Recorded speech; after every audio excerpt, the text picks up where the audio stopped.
తెల్లవారుతోంది 6-7 అవుతున్న సమయానికి తిరువణ్ణామలైలో దిగిపోయింది రైలు. రైలు దిగుతూనే పరుగు పరుగు పరుగు పరుగున శిఖరాల వంక చూస్తూ ఆ అరుణాచలేశ్వర దేవాలయంలోకి వెళ్ళిపోయారు. ఆ రోజుల్లో ఆలయానికి పునర్నిర్మాణం పనులు జరుగుతున్నాయి.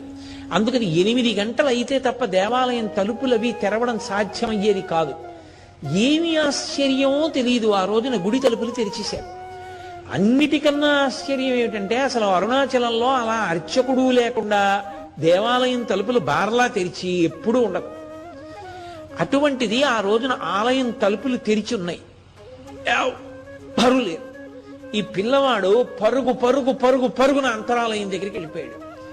కన్నుల నీరు కారిపోతూ ఆనందంతో ఒక్కటే మాట అన్నాడు, అప్పా మీరు పిలిచారు వచ్చేశాను అన్నాడంతే. అని వల వల వల వల ఏడిచేశాడు. ఆనంద భాష్పాలు కారిపోయి అక్కడి నుంచి బయలుదేరి గుడి బయటికి వస్తున్నారు. అకస్మాత్తుగా ఎవరో ఒక వ్యక్తి వచ్చి అన్నాడు, ఆ దుమ్ము కొట్టుకుపోయి పెరిగిపోయి ఉంది జుట్టు, తలనీలాలు ఇచ్చేస్తారా అన్నారు. పరమేశ్వరుడే నిర్ణయం చేసేసాడన్ని. ఆ తలనీలాలు తీయవలసినటువంటి క్షురకుడు ఆలయం పక్కన ఒక ఇంట్లో ఉండేవాడు. ఈయన్ని తీసుకెళ్ళాడు అక్కడికి. ఓ అన్నారు, తీసుకెళ్లారు. అక్కడ కూర్చోబెట్టారు.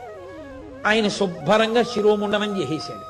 శిరోముండనం చేసేసిన తర్వాత స్నానం చేయాలి. గబగబా బయటికి వచ్చారు.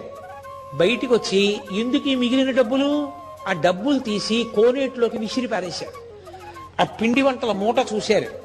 ఈ కాష్టానికి పిండి వంటలా అని మళ్ళీ ఆ పిండి వంటల మూట తీసి ఒక్కసారి విసిరేశారు ఆ కొలనులోకి. విసిరేసి ఒంటి మీద ఉన్న బట్టలన్నీ బలవంతంగా దాగి చింపేసి ఒక ముక్క తీసి కౌపీనం పెట్టుకున్నారు, గోచి పెట్టుకున్నారు. అచ్చు సుబ్రహ్మణ్యుడు ఎలా ఉంటాడో కౌపీనం పెట్టుకుని అలా అయిపోయారు. అన్నీ అయ్యాయి. స్నానం ఏది? స్నానం చేయలేదు. ఆలయంలోకి వెళ్ళిపోతున్నారు. పరమేశ్వరుడు చూశాడు, ఈ బాలుడికి సామాన్యమైన జలములు కుదరవనుకున్నాడు. అకస్మాత్తుగా వర్షం పడింది. ఆ ఆకాశ గంగలో తడిసి ముద్దయిపోయారు. ఆ చిన్న గోచి వెతుక్కున్నారు ఎక్కడ కూర్చుంటే బాగుంటుంది అని.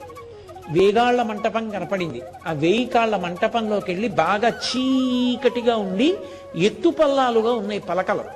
అక్కడికి వెళ్ళి పద్మాసనం వేసుకుని కూర్చున్నారు. కూర్చునంతే సమాధిలోకి వెళ్ళిపోయారు.